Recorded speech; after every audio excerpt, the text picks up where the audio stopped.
Hai,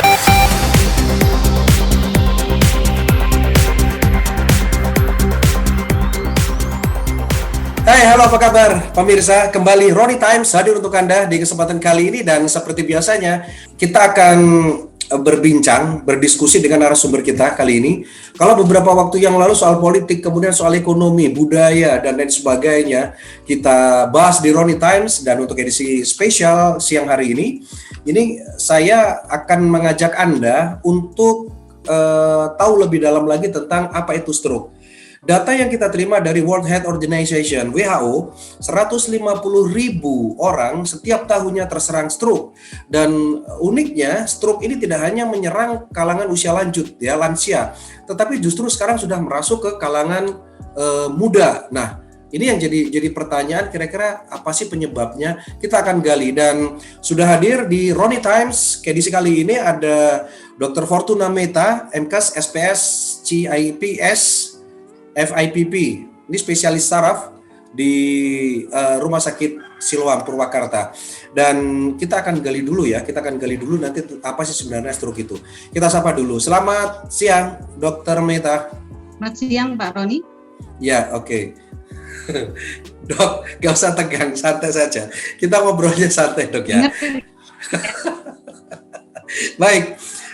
Dokter, tadi sudah saya singgung ya, 150.000 orang per tahunnya sesuai dengan data WHO. Biasa tegang, Pak. Ya, jadi 150.000 orang per tahun sesuai dengan data WHO. Ini setiap tahunnya terserang stroke. Nah, tidak hanya dari kalangan lansia, tetapi juga kalangan muda sekarang ini. Ada tren yang mengarah ke kalangan muda, Dokter Mehta. Nah, Dok, kita ingin kita gali dulu nih. Stroke itu sebenarnya apa sih, dan penyebabnya apa sih, Dok? Stroke itu gimana, Dok? Oke. Jadi kalau kita mau bahas stroke, kita harus tahu dulu definisinya ya. Definisi stroke dari dulu tidak pernah berubah. Itu menurut WHO.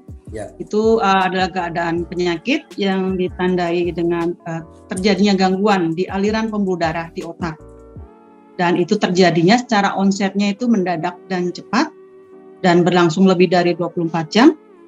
Terjadinya itu akibat gangguan aliran itu bisa berupa kesumbat ataupun adanya pecah pembuluh darah, dan bisa menyebabkan kematian pada pasiennya.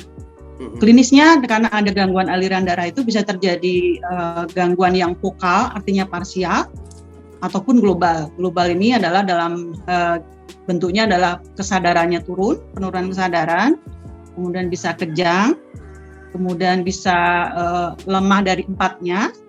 Kemudian kalau vokal, kita bisa ketemu pasiennya itu mengalami gangguan motorik seperti kelemahan anggota gerak di tangan atau kaki sesisi, diikuti dengan wajah ataupun tidak diikuti dengan wajah ya, bisa dari wajah kanan atau kiri. Jadi itu nanti tergantung dari lokasinya. Misalnya ada kelemahan di anggota gerak kanan, tapi di wajahnya ada kelemahan di wajah kiri. Berarti lokasinya di mana? Itu berbeda dengan wajahnya adalah yang kanan dan anggota gerak yang kanan. Oke, jadi stroke itu penyebabnya adalah ini bukan perkiraan, tapi stroke itu lebih pada disebabkan karena ada penyumbatan pembuluh darah di otak ya, di saraf otak ya, Dok ya. Ya, jadi definisinya itu ada kata-kata terakhir itu tidak ditemukan penyebab lain. Selain adanya gangguan aliran darah otak. Jadi itu definisinya udah lengkap ya, dari penyebabnya apa, klinisnya apa, onset kejadiannya apa, dan tidak ada gangguan lain selain gangguan aliran pembuluh darah. Ada nggak, Dok, indikator awal? Ada indikator awal, misalnya kan ini apakah itu langsung tiba-tiba seseorang bisa terserang stroke, ataukah ada indikator-indikator awal, jadi tanda-tanda awal gitu, Dok, kira-kira wah ini gejala stroke nih, kan biasa orang kan seperti itu kan. Ada nggak, Dok, gejala-gejala klinis awal gitu, Dok? Oke, kalau dari definisinya itu kan onsetnya cepat mendadak, itu dari stroke-nya, tapi penyebabnya faktor resikonya itu bisa berlangsungnya nggak secara mendadak ya, berlangsungnya itu pelan-pelan. Misalnya adanya gangguan di pembuluh darah itu, misalnya ada darah tinggi, pasien punya hipertensi, jadi dia di pembuluh darahnya udah mengalami proses aterosklerosis, itu dimulai dari usia muda biasanya. Umur 20-30 terjadi proses aterosklerosis, tergantung dari gaya hidup, pola makan, tadi ya, fisik, stres dan lain-lain, itu bisa memicu proses aterosklerosis di pembuluh darah. Nah, setelah berkembangnya usia, aterosklerosis mulai terbentuk plak di pembuluh darah yang menyebabkan alirannya berkurang. Nanti pada kondisi di mana terjadinya hal yang mendadak, misalnya tensi tiba-tiba tinggi, alirannya makin mampet. Nah, itu yang menyebabkan alirannya nggak bisa lagi ke sel-sel yang dialiri dari pembuluh darah tadi. Jadi terjadinya kematian sel karena tidak dikasih pembuluh darah dan tidak dikasih makanan ya oleh pembuluh darah tersebut. Ya, itu dok, intinya sebenarnya. Ada nggak dok kaitannya dengan pola makan tadi ya, tetapi ini lebih pada asupan makanan misalnya. Ada nggak makanan yang bisa menyebabkan orang stroke, dok? Gimana ya? Memang untuk stroke itu kan orang mikirnya itu usia tua ya. Jadi kita yang muda jadi nggak aware gitu ya. Tapi sebenarnya dari usia muda itu sebenarnya udah mulai proses pembentukan pengerasan di dinding pembuluh darah itu mulai terjadi. Jadi tapi pada beberapa kasus itu ada beberapa yang mengalami stroke itu pada usia muda. Misalnya pada kasus-kasus yang sudah terjadi anomali pada pembuluh darah. Kita sebutnya ada AVM, atriovenous malformasi, kemudian ada aneurisma. Itu ada stroke-stroke pada kasus usia muda di mana tiba-tiba pasien mengalami pecah pembuluh darah. Itu AVM itu arteri dan vena nyambung. Jadi biasanya kan ada lapisan kapiler. Jadi aliran yang deras dari arteri itu masih bisa nggak terlalu deras. Nah, ini karena arteri dan vena nyambung, jadi dia pecah, gampang pecah. Misalnya pada kasus-kasus di mana pasien tensi menjadi tinggi atau stres, jadi dia tiba-tiba langsung pecah. Makanan dok, junk food, kita kan sering mendengar ya, junk food gitu kan. Junk food ini bukan artinya kita makan sampah gitu kan. Jadi makanan yang gizinya nggak jelas, kemudian karbohidratnya juga nggak jelas.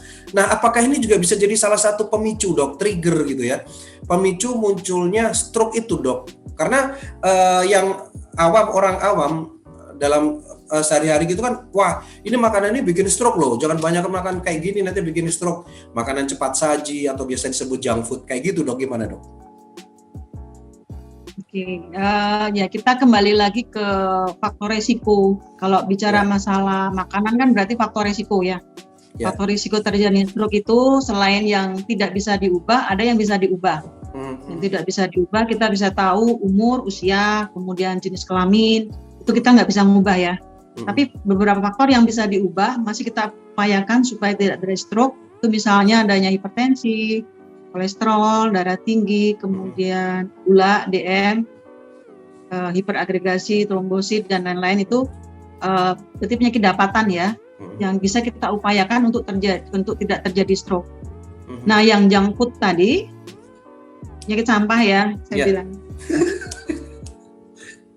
Sebenarnya gini sih, nggak semua junk food itu jelek ya. Jadi kalau saya nggak ngomong merek ya, nggak boleh ngomong merek ini. Iya, betul.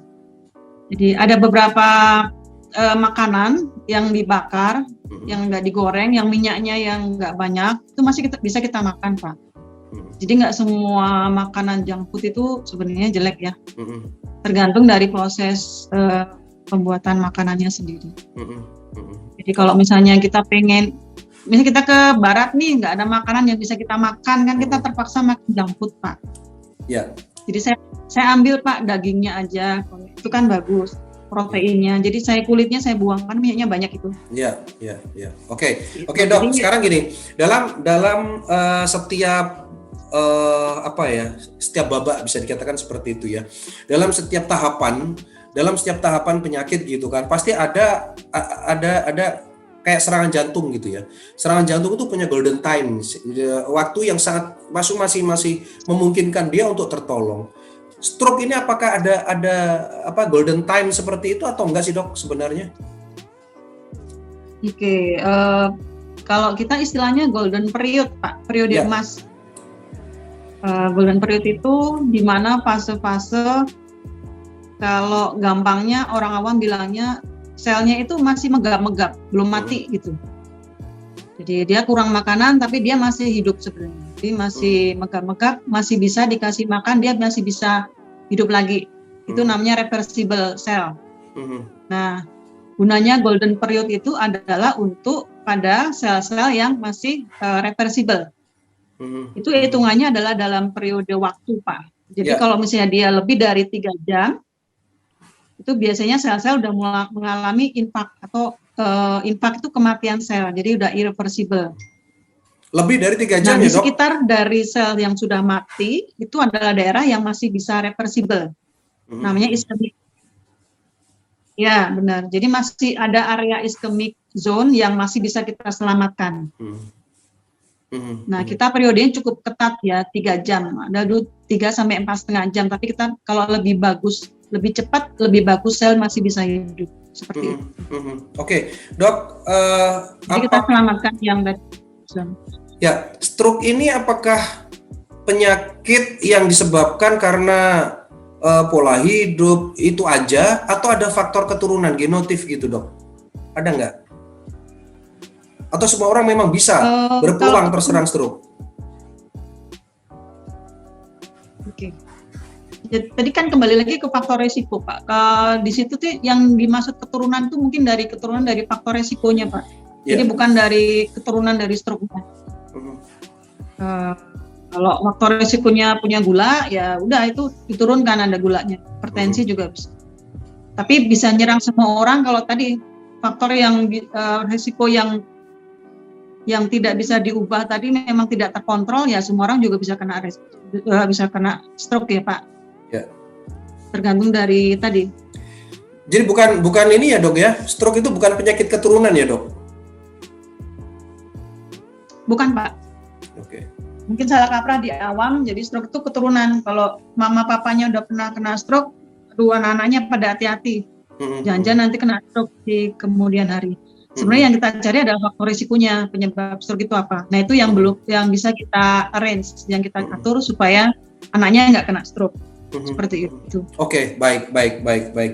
Dok, kemudian ketika kita menemui ada orang di sekitar kita, tiba-tiba dia ambruk dan diduga kuat dia kena stroke gitu kan, karena mungkin bagian tubuhnya separuh nggak bisa digerakin, mulutnya mancang ketarik ke sini, atau itulah indikator-indikator awal bahwa dia terserang stroke gitu ya. Apa yang harus kita lakukan, Dok? Pertolongan apa yang justru tidak membuat ini jadi parah gitu kan, tapi bisa sementara waktu bisa menolong dia gitu. Apa yang harus kita lakukan, Dok? Oke, Kak, kalau misalnya mendadak sekali di sekitar kita, di samping kita ada kena stroke, nah kita kan mengejar golden period nih, Pak. Golden period itu kan 3 jam, benar.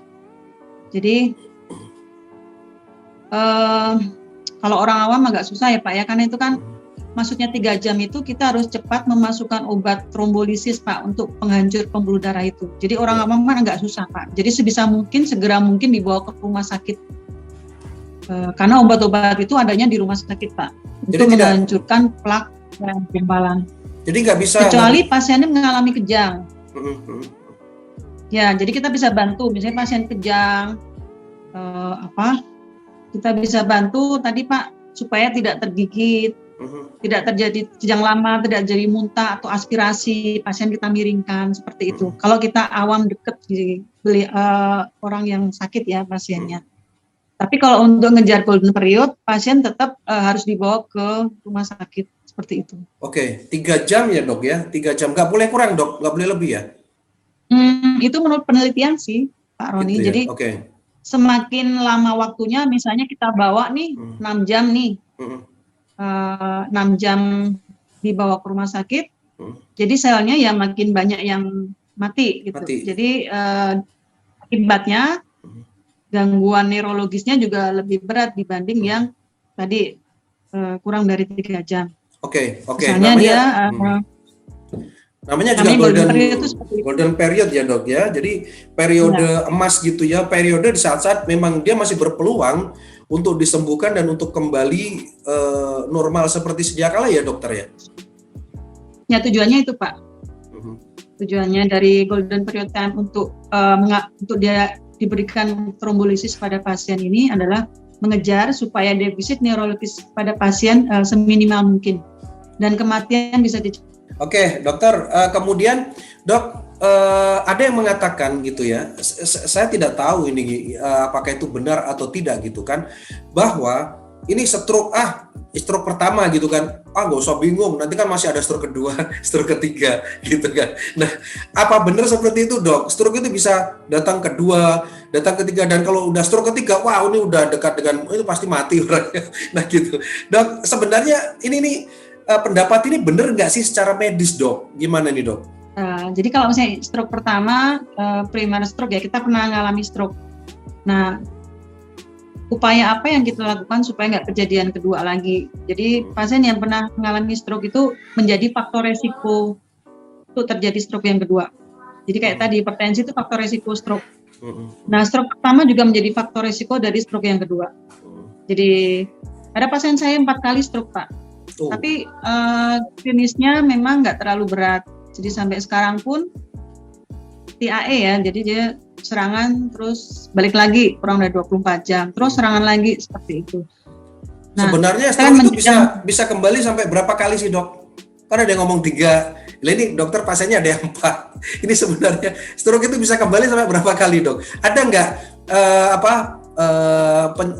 penelitian secara medis gitu sampai 5 kali batasnya baru dia mati gitu kan, atau gimana, dok? Ada yang sekali langsung mati juga ada, Pak. Oh, ada. Iya. Serem ya. Tergantung tadi, Pak. Ya, misalnya dia pasien stroke baru pertama kali. Ternyata yang impaknya luas banget nih. Kita susah menyelamatkan, Pak. Misalnya ada faktor risiko jantung nih. Ada AAF, atrial fibrilasi, embolinya cepat. Jadi yang terkena arterinya arteri yang besar, cabangnya yang besar, dia bisa kenanya dari separuh dari hemisfer. Padahal pasiennya udah dibawa ke rumah sakit cepat nih, tapi karena ya faktor risikonya juga berat, defisitnya juga berat, ya tadi yang kematian selnya juga berat, ya akibatnya ya kita tidak bisa menyelamatkan juga. Tapi memang kan usaha kita adalah untuk stroke itu kan tujuan utama adalah mencegah kematian ya, dan mencegah terjadinya kecacatan. Jadi tetap itu kita pegang, walaupun nanti ketemunya ya memang berat pasiennya. Oke, dok, sekarang tadi di awal sudah disinggung ya, dok ya, bahwa stroke ini tidak hanya mereka yang berusia lanjut gitu ya. Tren yang terjadi saat ini adalah stroke itu juga menyerang kalangan muda. Bahkan di beberapa negara itu ada anak-anak juga yang sudah terserang stroke. Nah, dok, ini faktor apa, dok? Apakah faktor makanan atau karena faktor psikologis atau faktor apa kalau menurut dokter nih? Oke, multifaktorial sih, Pak. Pasien-pasien saya memang mulai era ini memang banyak yang usia muda, Pak. 30-40 udah mengalami stroke. Jadi tetap kalau pasien mengalami stroke kita harus evaluasi juga penyebabnya apa. Jadi tadi yang disebabkan karena yang tidak bisa tidak bisa dirubah atau bisa dirubah. Ada beberapa kasus yang memang pasien itu mengalami gangguan di pembuluh darahnya tadi, Pak, yang kita nggak bisa rubah ya, tapi kita bisa detect, kita ketahui, pasien punya riwayat ini. Jadi yang kita kelola adalah akibatnya dan penyebabnya apa. Nah, ada beberapa kasus tuh anak kecil juga mengalami stroke juga ada, Pak. Jadi yang terjadi adalah gangguan tersumbat pembuluh darah hampir separuh, kemudian pasien mengalami kelemahan, anak-anak mengalami kelemahan, jadi gangguan gerak dari kecil. Dan faktor risiko tetap kita cari, Pak. Pertama adalah di pembuluh darahnya ada gangguan enggak, kemudian faktor yang menyebabkan sumbatan itu ada enggak, seperti itu. Kemudian faktor kongenital ada enggak. Jadi ada beberapa yang harus kita lacak dari pasien-pasien stroke di usia muda. Kemudian kalau makanan ya, kalau tadi yang usia muda itu tadi karena perdarahan, gangguan pembuluh darah, bisa juga orang muda itu mengalami kelemahan akibat kesumbat pembuluh darah. Faktor makanan juga mempengaruhi dari terjadinya stroke. Oke. Junk food ya, Pak ya. Junk food. Baik, Dokter, ini ada pertanyaan-pertanyaan yang sudah masuk. Jangkut saya, Pak. Ada pertanyaan-pertanyaan sudah masuk, Dok, lewat WhatsApp dari 0888 1209 sekian. Zulham dari Indramayu. Dok, apakah stroke bisa terjadi jika seorang olahragawan terlalu menforsir fisik saat tanding maupun latihan? Soalnya setiap saya selesai olahraga voli, bagian tangan saya sebelah kiri selalu kebas. Padahal saya biasa smash bola itu pakai tangan kanan, tapi yang tangan kiri ini sering kebas. Nah, Dok, pertanyaannya adalah, apakah kebas ini jadi salah satu juga indikator bahwa dia ada gejala awal stroke, Dok? Usianya berapa ya, Pak? Wah, tidak disebutkan, Dok. Tidak disebutkan. Tapi kalau dia masih aktif olahraga voli, biasanya ini sekitar 20-30-an lah, Dok. Ya. Tadi kalau nggak salah, pertanyaan adalah ngerasa kebas di tangan. Ya, di betul. Kiri ya. Tangan kiri. Padahal dia menggunakan aktivitas karena dia olahragawan voli ya. Voli, jadi dia pakai tangan kanan. Nah, tapi kenapa yang kebas jadi tangan kiri gitu, Dok?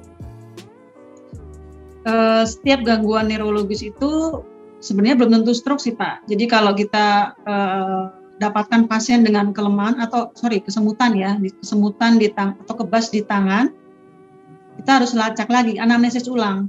Ini kesemutannya berulang atau terus penerus. Jadi nggak hilang, Pak. Kalau dia hilang, muncul, kita harus lacak penyebab lain selain stroke. Seperti adanya kecepit, Pak. Kecepit pada saraf medianus itu juga sama, gejalanya kesemutan juga. Atau gangguan di leher, cervical radiculopathy itu sama, kesemutan juga.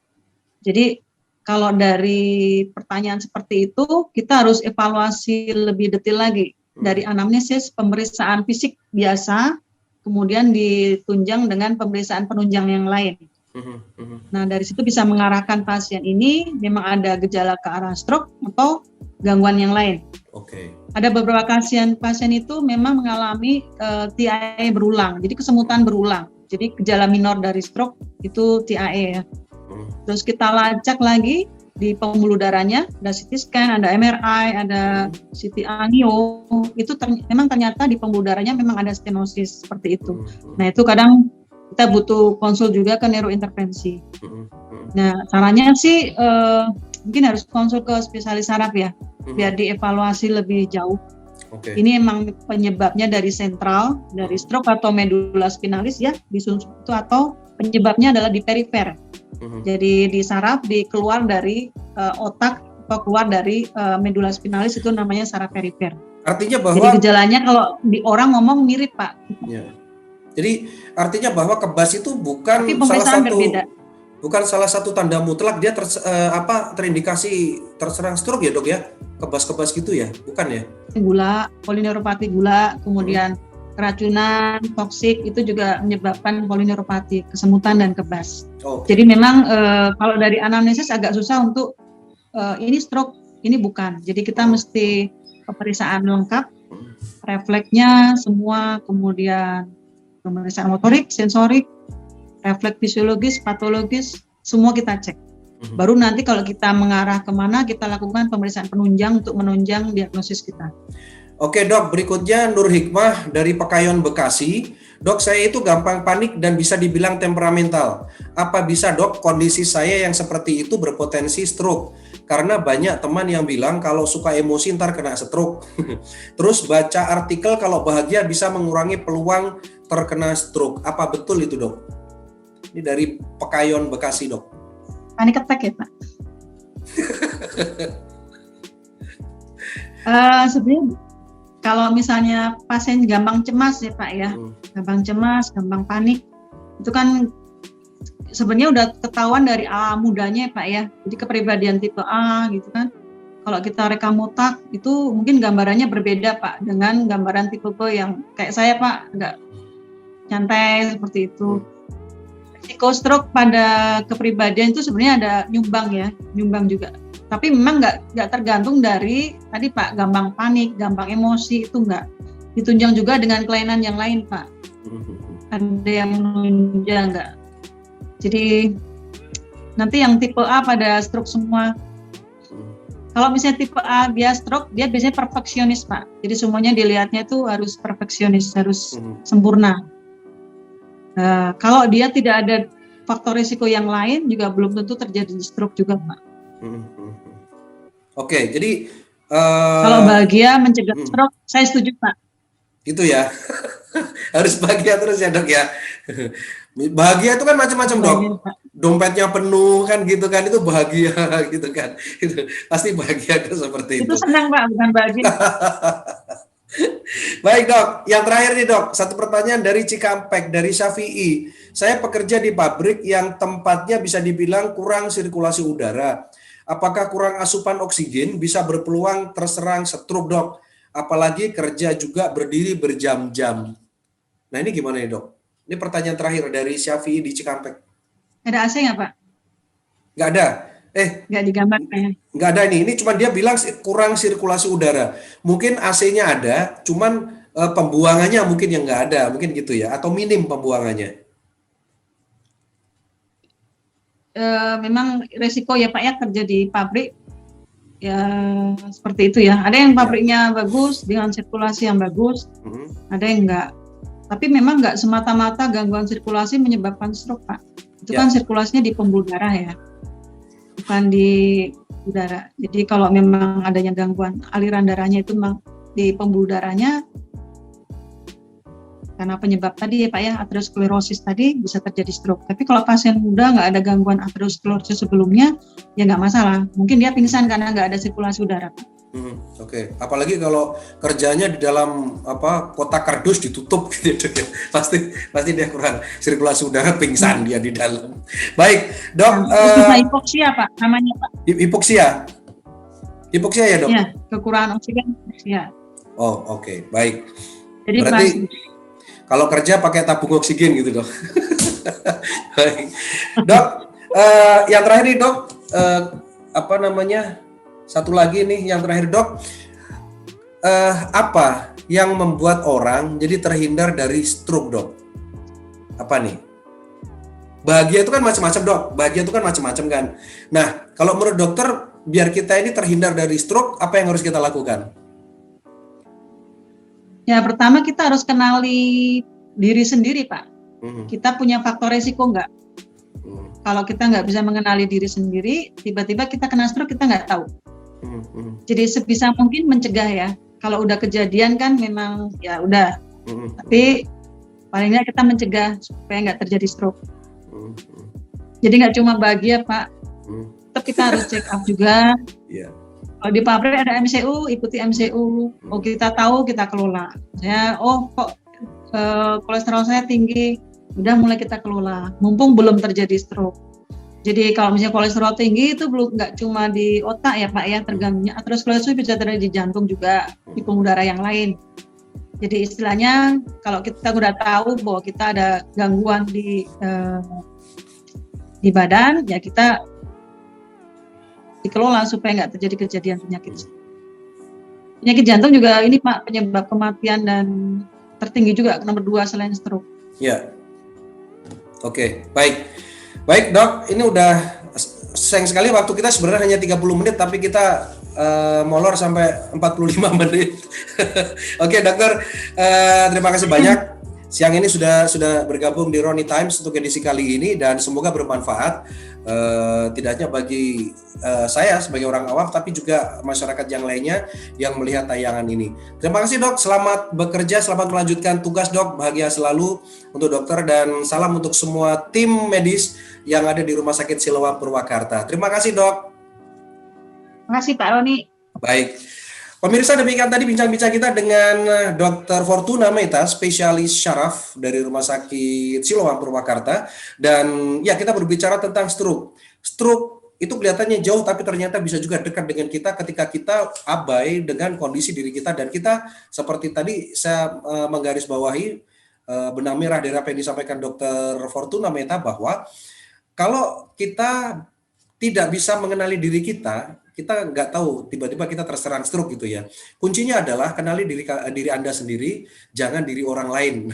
Diri Anda dulu dikenalin, baru kemudian kita antisipasi apa yang menjadi trigger atau pemicu stroke tersebut. Baik, Pemirsa, sampai di sini dulu Ronnie Times untuk edisi kali ini, dan kita nanti akan bertemu di edisi-edisi yang lain Ronnie Times, dan tentu saja dengan narasumber-narasumber yang berkualitas dan juga topik-topik bahasan yang menarik. Terima kasih, selamat siang, selamat beraktivitas. Wassalamualaikum warahmatullahi wabarakatuh.